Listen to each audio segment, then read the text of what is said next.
வணக்கம் நண்பர்களே. நம்ம மல்லிசீரில் இப்போ என்ன சுவாரஸ்யமாக போயிட்டுருக்குன்னு பார்க்கலாம் வாங்க. ஆமாங்க, நம்ம மல்லி விஜய் கிட்ட சொன்ன மாதிரி செஞ்சுட்டாங்க. என்னடான்னு கேட்குறீங்களா? ஆமாங்க, நம்ம வெண்பா குட்டியை ஜெயிலுக்கு கூப்பிட்டு போயிட்டாங்க. எதுக்காகன்னு பார்த்தா நம்ம விஜயை பார்க்க வைக்கிறதுக்காக.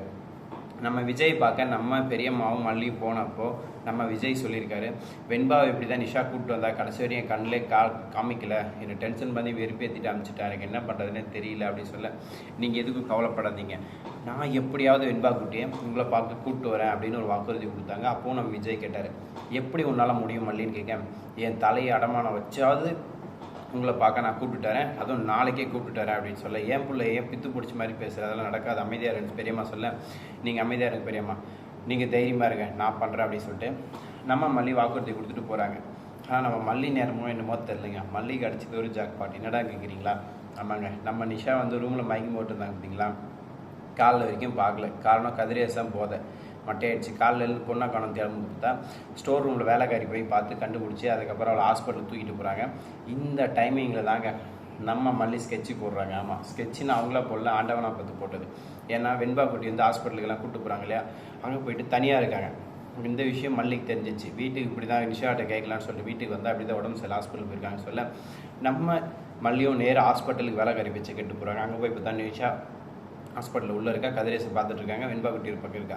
சரி இவங்களை கேட்டால் அனுப்ப மாட்டாங்க, பேசாமல் தூக்கிடுவோம் அப்படின்னு சொல்லிட்டு நம்ம மல்லி என்ன பண்ணுறாங்க பார்த்தீங்கன்னா, நம்ம வெண்பா குட்டியை அங்கேருந்து கடத்திடுறாங்க. ஆமாங்க, அது கடத்தல் சாதா கடத்தல் இல்லைங்க, தான் பொண்ணை தானே கடத்தல் கடத்தி ஒரு பக்கம் கூப்பிட்டு போகிறாங்க. எங்கடா கூப்பிட்டு போகிறாங்க, எங்கே என்ன ஏதுன்னு பார்க்குறீங்களா, ஜெயிலுக்கு தான். அதே மாதிரி கடத்தையை கூப்பிட்டு நேராக ஜெயிலுக்கு போயிட்டு வெயிட் பண்ணிகிட்டு இருக்காங்க. விஜய் இப்போ வருவாரா ஹோ இப்படி தூக்க கலத்திலே பார்த்துட்டு இருக்காங்க. ஏன்னு கேட்டால் அவர் ஒன்றும் வரலைங்க. அதுக்கப்புறம் விஜய்க்கு மேட்ரு தெரிஞ்சு உடனே ஓடி வராங்க. வெண்பா அப்படின்னு சொல்லிட்டு சந்தோஷத்தில் அப்படியே துள்ளி குதிச்சுட்டு வராங்க. அங்கே வந்துட்டு வெண்பா பார்த்தோன்னே, வெண்பா நல்லா இருக்கியா, சாப்பிட்டியா தங்கம் அப்படின்னு சொல்லி, டாடா ஏன்டாடா என்ன இப்படி பண்ணீங்க, அந்த வீட்டில் இருக்கு எனக்கு பிடிக்கல, ஏன்னா நீங்கள் கூப்பிட்டு போயிடுங்க, இல்லை மல்லியம்மாவை கூப்பிட்டு போக சொல்லுங்கள், ஏன் இப்படி பண்ணுறீங்க அப்படி இப்படி நம்ம வெண்பா குட்டிச்சுவோம் பின்னி பெடல் கம்ப்ளைண்ட்டாக பண்ணி முடிக்கிறாங்க. இந்த கம்ப்ளைண்ட்டுக்கெல்லாம் அப்புறம் பார்த்தீங்கன்னா என்ன நடக்குதுன்னு பார்த்தீங்கன்னா, நம்ம விஜயும், நீ ஒன்றும் கவலைப்படாத வெண்பா, இதுக்கெல்லாம் கூடி சீக்கிரம் ஒரு எண்டு கார்டு போடுற ஒரு முடிவு வரும், நீ ஒன்றும் பயப்படாதடா, தைரியமாக இரு, டைமுக்கு சாப்பிட்டு பத்திரமா இரு, அடம்பிடிக்காத, அமைதியாக இரு, எழுத பார்த்துக்கோ அப்படின்னு விஜய் நிறைய அட்வைஸ்லாம் கொடுக்குறாங்க. ஸோ இதுக்கப்புறம் என்ன நடக்க போகுது, ஏது நடக்க போகுது அப்படிங்கிற ஒவ்வொரு சுவாரஸ்யமான விறுவிறுப்பான விஷயங்களையும் அடுத்தடுத்த வீடியோவில் நான் கொண்டு வந்து சேர்க்குறேன். இதுக்கு நடுவில் தாங்க நம்மளோட வக்கீல் இருக்காங்க இல்லையா, நியூ என்ட்ரி, அவங்களுக்கும் நம்ம ராஜேஸ்வரிக்கும் என்னடான்னு பகன்னு பார்த்தா அவ்வளோ தூரம் போதுங்க. கடந்த காலம் ஓல்டு ஹிஸ்ட்ரி அதை சொல்கிற டைரக்டர்னா, ராஜேஸ்வரி ரஞ்சிதா மட்டும் குசுன்னு பேசிக்கிட்டாங்க, எனக்கு எதுவுமே கேட்கல. ஸோ அதனால் அதை பற்றி எனக்கு சொல்லவும் தெரியல. இன்னொரு பக்கம் நம்ம மல்லி வக்கீல் பார்த்துட்டாங்க, அது வக்கீல் பீஸாக ரெடி ஆகிடுச்சு 25 லட்சம்.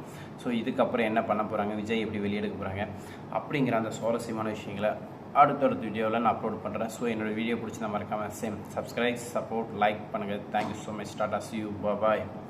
ஒரு வழியாக ரெடி ஆகிட்டுங்க, இனிமேல் தான் ஜாபுக்கு போகணும். இப்போ எங்கடா இருக்கு போயிருக்கலாம், சும்மா அப்படியே போர் அடிக்குதுன்னு சொல்லிட்டு வீடியோ போடலான்னு ஆஃபீஸில் உட்காந்துட்ருக்கேன். ஸோ இன்னொரு 1 ஹவரில் கிளம்ப போகிறோம். போயிட்டு நம்ம ஒர்க்கை பார்த்து ஃபினிஷ் பண்ணிவிட்டு ரிட்டர்ன் மஸ்கட் போனோம். ஸோ நண்பர்களே, thank you so much. Tata, see you, bye.